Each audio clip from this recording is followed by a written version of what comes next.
हम आपको पढ़ा रहे थे ईथर। ईथर बता रहे थे कि ईथर कहते किसे हैं, ईथर किसे कहा जाता है। हमने बताया था आपको R bond O bond R dash सूत्र के यौगिक ईथर कहलाते हैं। ईथर कहलाते हैं। R bond O bond R dash सूत्र का यौगिक क्या कहलाता है, ईथर कहलाते हैं। ईथर के अंतर्गत हमने बताया था आप लोगों को, जैसे है आपका CH3 bond O bond CH3 dimethyl ether, या C2H5 bond O bond C2H5 diethyl ether. हमने ईथर के बारे में बताया था। और ईथर का संरचना सूत्र भी हमने बताया, ईथर का सामान्य सूत्र भी हमने बताया था कि आपका CnH2n प्लस 2 जो कि ईथर का भी सामान्य सूत्र होता है और एल्कोहल का भी सामान्य सूत्र होता है, दोनों का सामान्य सूत्र यही होता है। हमने ये भी आप लोगों को बताया था कि एथिल अल्कोहल के या अल्कोहल के दो अणुओं में से, अल्कोहल के दो अणुओं में से जल का एक अणु पृथक हो जाता है। अल्कोहल के दो अणुओं में से जल का एक अणु निकल जाता है यहाँ से, तो प्राप्त हो जाता है H2O निकल जाता है यहाँ से, तो प्राप्त हो जाता है R bond O bond R dash सूत्र का यौगिक क्या कहलाता है आपका, ईथर कहलाता है। ईथर के बारे में हमने बताया था, ईथर दो प्रकार। अच्छा, ईथर को एक सामान्य फार्मूले के रूप में और जान सकते हैं। ये क्या है आपका एल्किल, ये क्या है आपका एल्किल। और एल्किल का सामान्य सूत्र क्या होता है, CnH2n प्लस 1 होता है ना। फिर बांड ओ बांड, इसका भी सामान्य सूत्र हो जाएगा क्या, CnH2n प्लस 1 हो सकता है कि नहीं हो सकता भाई। एल्किल का सामान्य सूत्र ये भी हो सकता है, एल्किल का सामान्य सूत्र ये भी हो सकता है। तो ये कितनी बार है आपका, दो बार है। तो इसको हम लिख सकते हैं क्या, CnH2n प्लस 1 का होल ट्वाइस इंटू O, या इसका मतलब क्या, ये R है ना, मतलब क्या हो जाता है R की ट्वाइस OH R2O। ये समझ पा रहे हैं कि नहीं आप लोग, इसको समझ पा रहे हैं। ईथर का एक सामान्य सूत्र ये भी बताया गया था, बताया जाना। और समझिए आप लोग, हमने बताया था कि ईथर दो प्रकार के मुख्यतः, कौन सा हो, सरल ईथर और मिश्रित। सरल ईथर या सम्मित ईथर, दूसरा असम्मित ईथर या मिश्रित ईथर। हमने बताया था जैसे मान लीजिए आपका CH3 bond O bond CH3 या C2H5 bond O bond C2H5, ये क्या है, सरल ईथर या सम्मित ईथर कहलाएंगे। क्यों, क्योंकि दोनों जुड़ा हुआ एल्किल समूह किस प्रकार का है, समान प्रकार का है, इसलिए इसको सरल ईथर या सम्मित ईथर के नाम से जानते हैं। दूसरा हमने ईथर बताया था आपको, जैसे यह है CH3 bond O bond C2H5 या C2H5 bond O bond C3H7 है ना। ये किस प्रकार का ईथर है आपका, मिश्रित ईथर है या असम्मित ईथर है, क्योंकि दोनों तरफ जुड़ा हुआ एल्किल समूह क्या है, विभिन्न प्रकार का है। इधर मेथिल जुड़ा हुआ है, इधर एथिल, इधर एथिल जुड़ा हुआ है, इधर प्रोपिल जुड़ा हुआ है। तो इस प्रकार के ईथर को कौन सा ईथर कहा जाता है, असम्मित या मिश्रित ईथर के नाम से जाना जाता है। इतनी चीजें हमने आप लोगों को बता दिया था। अब फिर इसके बाद हमने बताया था ईथरों का IUPAC नाम तंत्र। ईथरों का IUPAC नाम तंत्र भी हमने बताया था, यदि आपको ध्यान हो तो। IUPAC नाम तंत्र के अंतर्गत हमने बताया था क्या होता है, जैसे मान लीजिए एक यौगिक है CH3 bond CH2 bond O bond CH3, और यहाँ पर क्या होता है, हमने बताया था ऑक्सीजन को छोटी कार्बन परमाणु वाली श्रृंखला के साथ जोड़ लेते हैं। जैसे ऑक्सीजन इस पर दो कार्बन परमाणु वाली श्रृंखला के साथ जुड़ा हुआ है, यहाँ पर एक कार्बन परमाणु की श्रृंखला है, तो ऑक्सीजन को इसके साथ जोड़ दिया जाएगा, तो मेथिल के साथ ऑक्सीजन को जुड़ा के बन जाएगा क्या आपका मेथॉक्सी। क्या बन जाएगा, मेथॉक्सी। और ये क्या हो जाएगा आपका एथेन, मेथॉक्सी एथेन हो जाता है। जैसे मान लीजिए आपका CH3 bond CH2 bond O bond CH3 sorry CH2 bond CH2 bond CH3, यहाँ पर क्या हो जाएगा, एथिल के साथ ऑक्सीजन जुड़ जाएगा, तो एथॉक्सी क्या हो जाएगा इसका प्रोपेन। IUPAC नाम विधिवत तरीके से हमने बता दिया था, उसमें कुछ करना नहीं। आज पढ़ना है आप लोगों को ईथरों का, ईथर बनाने की सामान्य विधियां, और ईथर के अंतर्गत महत्वपूर्ण ईथर जो पढ़ना है, महत्वपूर्ण जो ईथर पढ़ना है उस ईथर का नाम है C2H5 bond O bond C2H5। मतलब ये क्या है, डाई एथिल ईथर। ये क्या है आपका डाई एथिल ईथर। अब इसी डाई एथिल ईथर बनाने की विधि पढ़नी है आपको। क्या बनाने की विधि पढ़नी है, डाई एथिल ईथर बनाने की विधि पढ़नी है। इसी के बारे में पढ़ना पड़ेगा आपको, इसका भौतिक गुण, इसका रासायनिक गुण, और इसके बनाने की विधि। तो हेडिंग डालिए die ethyl ether, die ethyl ether,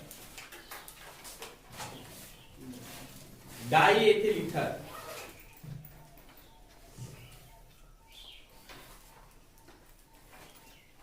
die ethyl ether. हाँ, डाई एथिल ईथर बनाए, लिखेंगे डाई एथिल ईथर बनाने की विधि, डाई एथिल ईथर बनाने की विधियां, डाई एथिल ईथर बनाने की विधियां। डाई एथिल ईथर बनाने की विधियों में पहली विधि नंबर 1 विलियमसन ईथर संश्लेषण,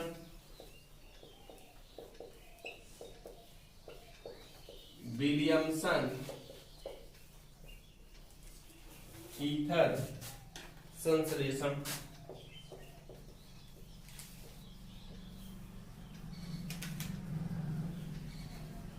विलियमसन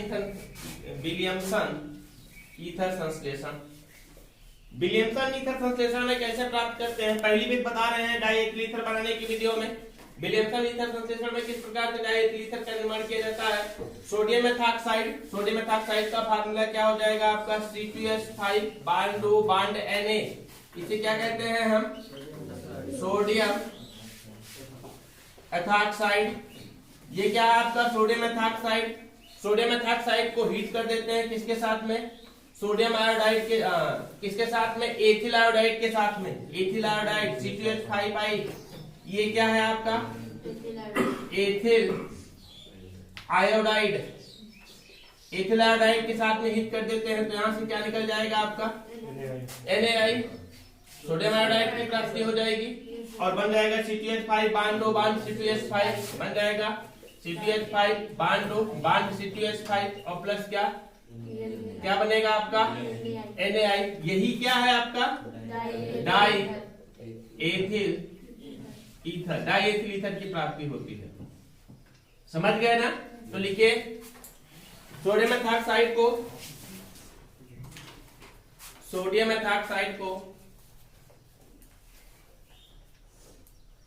एथिल आयोडाइड के साथ गर्म करने पर, एथिल आयोडाइड के साथ गर्म करने पर डाई एथिल ईथर का निर्माण होता है।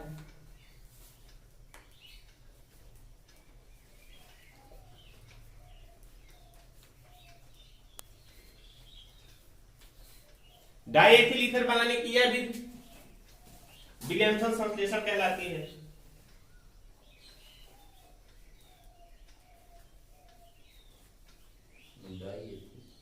ईथर की बनाने की यह विधि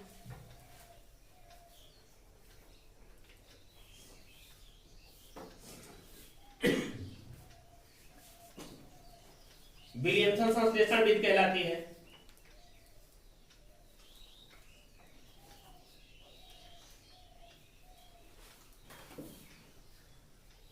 विलियमसन संश्लेषण विधि कहलाती है। नोट करिए रिएक्शन।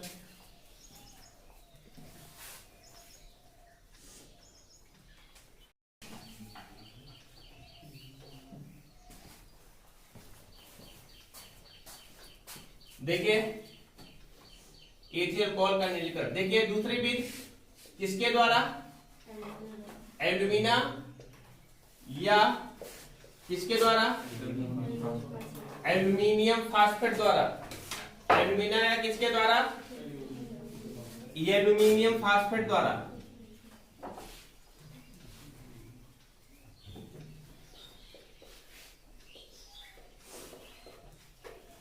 एल्यूमिनियम फास्फेट द्वारा किसका निर्जलीकरण, एथिल अल्कोहल का निर्जलीकरण, एथिल अल्कोहल का निर्जलीकरण, dehydration of ethyl alcohol with alumina और या एल्यूमिनियम फास्फेट।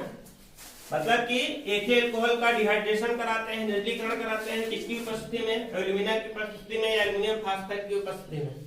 बहुत आसान से क्रिया होती है। एथिल अल्कोहल की बात करते हैं तो एथिल अल्कोहल का दोनों इस क्रिया में भाग लेता है C2H5OH प्लस OH C2H5। है ना। तो C2H5OH C2H5OH इसको तो जानते हैं क्या है आपका एथिल अल्कोहल। यहाँ पर लग जाएगा क्या एल्यूमिना। एल्यूमिना का मतलब क्या Al2O3 उत्प्रेरक के रूप में कार्य करता है और यहाँ से बन जाता है क्या आपका देखो OH और H बन जाएगा क्या H2O और प्राप्त हो जाएगा C2H5O बांड C2H5 प्राप्त हो जाएगा C2H5 bond O bond C2H5 और प्लस क्या निकल जाता है H2O। यही क्या है आपका डाइएथिल ईथर। दूसरी विधि कौन सी, इसी में जहां पर हम एल्यूमिना लगा दिए हैं वहीं पर क्या लगा देंगे हम एल्यूमिनियम फास्फेट लगा देंगे। क्या बन जाएगा C2H5OH प्लस OH C2H5 इसके फिर किसके द्वारा AlPO4 एल्यूमिनियम फास्फेट की उपस्थिति में ये एल्यूमिनियम फास्फेट होता है AlPO4 एल्यूमिनियम फास्फेट की उपस्थिति में OH यहाँ से निकल जाएगा यहाँ से बन जाएगा क्या आपका H2O। रिएक्शन वैसे ही होगी C2H5 bond O bond C2H5 और प्लस क्या निकल जाएगा आपका H2O। इसे क्या बोलेंगे हम डाइएथिल ईथर की प्राप्ति होती है। तो हम एल्यूमिना एल्यूमिनियम फास्फेट द्वारा एथिल अल्कोहल का क्या कर देते हैं निर्जलीकरण। निर्जलीकरण का मतलब डिहाइड्रेशन। डिहाइड्रेशन का मतलब क्या होता है कि जल के अणुओं को क्या करना बाहर निकालना। तो जल के अणुओं को बाहर निकाल देता है कौन सा एल्यूमिना या एल्यूमिनियम फास्फेट जल के अणुओं को बाहर निकाल देता है। वो भी किससे निकालता है एथिल अल्कोहल से निकलता है। एथिल अल्कोहल के दो अणुओं से जल का एक अणु का बाहर निकल जाता है। बाहर निकलना क्या कहलाता है निर्जलीकरण की प्रक्रिया कहलाती है। और जब निर्जलीकरण होता है तो डाइएथिल ईथर का निर्माण होता है। बनाने की अभी निर्जलीकरण की विधि कहलाएगी। इस रिएक्शन को नोट करिए आप लोग। देखिए बनाने की तीसरी विधि देखिए। तीसरी विधि कैसे बनाते हैं एथिल आयोडाइड। एथिल आयोडाइड का मतलब जानते हैं ना आप लोग। एथिल आयोडाइड को सिल्वर ऑक्साइड के साथ गर्म करके सिल्वर ऑक्साइड के साथ गर्म करके एथिल आयोडाइड का मतलब क्या होता है देखो C2H5 और प्लस क्या C2H5 एथिल आयोडाइड इसको हम किसके साथ गर्म कर देते हैं Ag2O सिल्वर ऑक्साइड के साथ। तो यहां से बन क्या जाएगा आपका 2AgI और C2H5 bond O bond C2H5 ये तो प्राप्त होगा। बनेगा क्या आपका C2H5 bond O bond C2H5 plus क्या 2AgI। यही क्या है आपका डाइएथिल ईथर। डाइएथिल ईथर की प्राप्ति होती है। डाइएथिल ईथर की प्राप्ति होती है ना। तो किसके साथ क्रिया कराया हमने किसके साथ एथिल आयोडाइड के साथ। क्या है आपका ये एथिल आयोडाइड है। एथिल आयोडाइड को हम किसके साथ गर्म किए हैं सिल्वर ऑक्साइड के साथ गर्म किए हैं। तो किसकी प्राप्ति हो गई है आपकी डाइएथिल ईथर की प्राप्ति हो गई। नोट करिए। हाँ अगली विधि बनाने की देखें। अगली विधि कैसे बनाते हैं हम एथिल अल्कोहल के अधिक को संतुलीकरण के द्वारा निर्जलीकरण करके लिखे। बनाने की अगली विधि चौथी विधि है ना। चौथी विधि कैसे बनाते हैं एथिल अल्कोहल के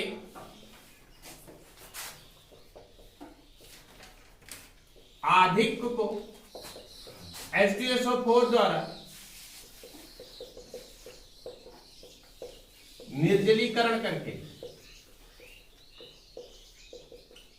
इस रिएक्शन को हमने आप लोगों को बताया अल्कोहल पढ़ाते समय। ऊपर वाली रिएक्शन एक और बताई गई थी किसके Al2O3 द्वारा निर्जलीकरण करके ना। Al2O3 द्वारा निर्जलीकरण करके उसको भी हमने अल्कोहल पढ़ाते समय बताया था जब हमने अल्कोहल पढ़ाया था। और यहाँ भी यही होगा। एथिल अल्कोहल को हम संतुलीकरण के साथ अपकृत करा देते हैं तो एथिल हाइड्रोजन सल्फेट की प्राप्ति होती है। और एथिल हाइड्रोजन सल्फेट पुनः एथिल अल्कोहल के एक अणु के साथ क्रिया कर लेता है और H2SO4 को निकाल देता है और फिर बन जाता है क्या आपका डाइएथिल ईथर। देखिए किस तरीके से क्रिया होती है। एथिल अल्कोहल को के अधिक को किसके साथ गर्म कर देते हैं हम H2SO4 के। तो एथिल अल्कोहल की बात करते हैं C2H5OH H2SO4 की बात करते हैं OH HSO3। यहां से क्या निकल जाएगा आपका H2O भाई H2SO4 ना H2SO4 ना। और फिर बन जाएगा क्या आपका यहां से इस तरीके से इसको लिखो। इस तरीके से लिखो। देखो देखो देखो इस तरीके से करिएगा C2H5OH और प्लस H HSO4 लिखिए डायरेक्ट, है ना। और OH और H बना लेगा क्या आपका H2O बना लेगा और बन जाएगा क्या C2H5HSO4 और प्लस क्या बन जाएगा आपका H2O। इसका नाम क्या है एथिल हाइड्रोजन सल्फेट।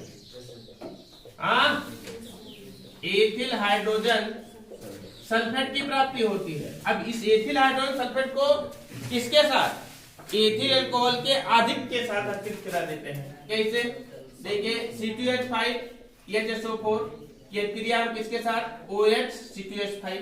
ये क्या है थोड़ा सा उल्टा लिख दिया, परेशानी हो रही है। एथिल अल्कोहल है, समझने के लिए हमने लिखा है C2H5OH है, ये एथिल अल्कोहल है।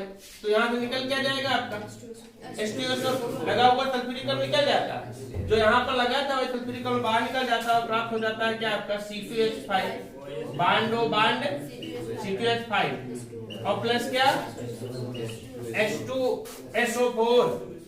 H2SO4 की प्राप्ति हो जाती है। यही क्या है आपका डायएथिल ईथर। इस अभिक्रिया को एक बार में हम लिख सकते हैं, पूरी अभिक्रिया को एक ही बार में लिख देते, दोनों अभिक्रियाओं को ऐड कर लीजिए तो ये क्या हो जाएगा आपका कैंसिल हो जाएगा। और ये कितना है आपका C2H5OH और प्लस क्या OH C2H दोनों ऐड होगा और यहाँ पर लगेगा क्या आपका H2SO4 लगेगा, H2SO4 लगेगा, OH और H बना लेगा क्या आपका H2O बना लेगा और प्राप्त हो जाएगा क्या यहाँ से यही तो निकलेगा C2H5 bond O bond C2H5 भाई ये भी तो कट जाएगा और प्लस बनेगा क्या आपका H2O। मतलब कि सल्फ्यूरिक अम्ल द्वारा एथिल अल्कोहल का क्या किया गया है डिहाइड्रेशन हुआ है। सल्फ्यूरिक अम्ल की उपस्थिति में एथिल अल्कोहल का क्या हुआ है डिहाइड्रेशन हुआ। डिहाइड्रेशन का मतलब कि वाटर क्या था जल का एक और बाहर निकला, तो आपकी किसकी प्राप्ति हुई है डायएथिल ईथर की प्राप्ति हुई है। अर्थात सल्फ्यूरिक अम्ल की उपस्थिति में एथिल अल्कोहल के निर्जलीकरण से हम किसकी प्राप्ति कर लेते हैं डायएथिल ईथर की प्राप्ति कर लेते हैं, है ना। नोट करिए, आगे बढ़ते हैं। डायएथिल ईथर, डायएथिल ईथर की physical property, physical property of diethyl ether. Diethyl ether के भौतिक गुण, डायएथिल ईथर के भौतिक गुण फिजिकल प्रॉपर्टी तक याद पढ़ाया जाएगा, उसके बाद केमिकल प्रॉपर्टी कल बताई जाएगी इसकी। तो बनाइए डायएथिल ईथर के भौतिक गुण, physical property of diethyl ether.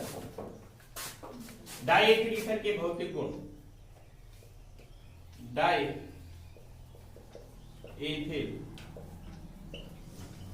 Ether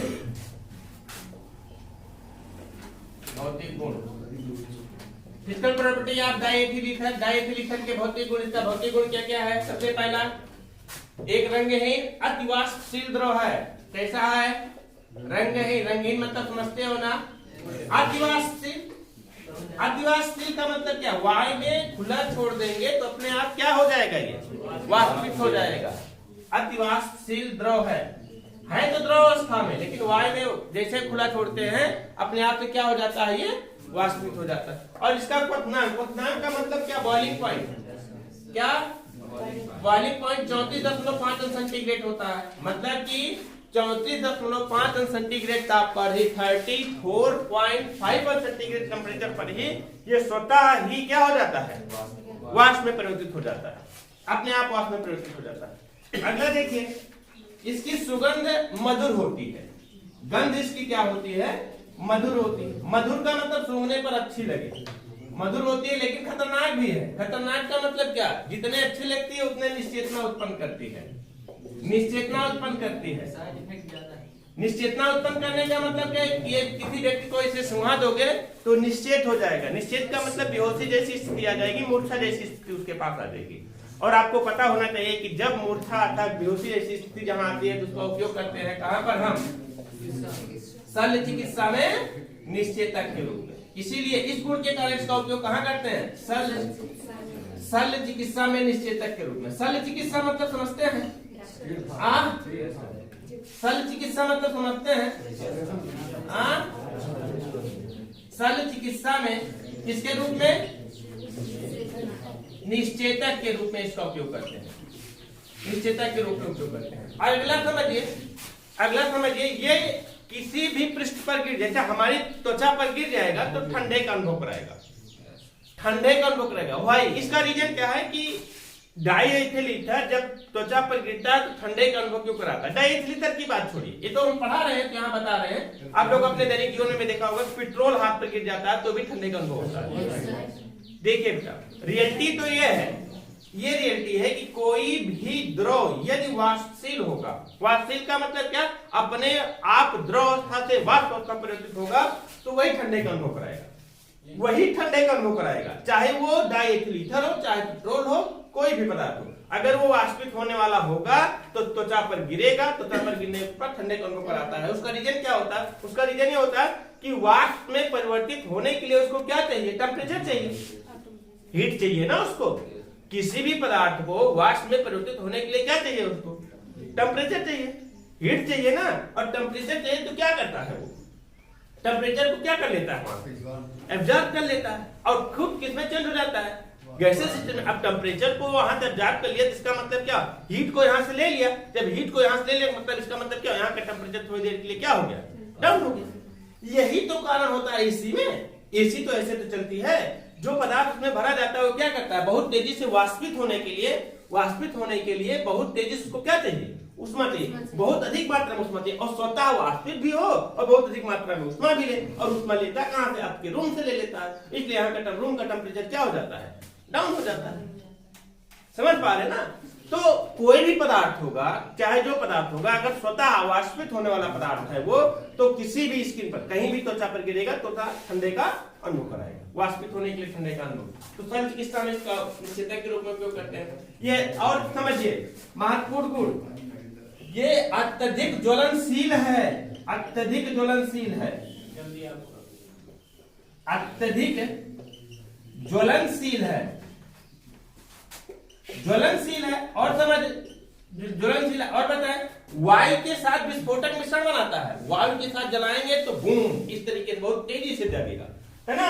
वायु के साथ विस्फोटक मिश्रण बनाता है। और फिर समझिए, जल में क्या है? अम्लीय है, किंतु कार्बनिक विलायकों में विलेय। इसकी इतनी फिजिकल प्रॉपर्टी, सबसे पहली फिजिकल प्रॉपर्टी क्या है?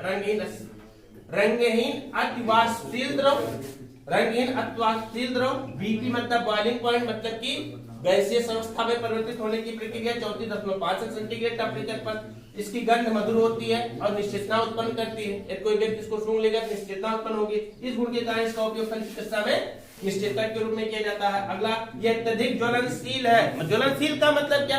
ऑक्सीजन के साथ ये विस्फोटक मिश्रण बनाती है, ऑक्सीजन के साथ विस्फोटक मिश्रण बनाती है। जल में क्या है? अम्लीय है। नोट कर लीजिए, छठा पॉइंट क्या है? जल में अम्लीय, जल में अम्लीय किंतु कार्बनिक विलायकों में। इसमें कार्बनिक विलायकों में क्या है? कार्बनिक विलायकों में क्या है? विलेय। कार्बनिक विलायकों में विलेय है। ये इसकी फिजिकल प्रॉपर्टी है। ये फिजिकल प्रॉपर्टी आपकी समाप्त हुई। कल बताएंगे ईथर का क्या, हम डाईएथिल ईथर का क्या केमिकल प्रॉपर्टी।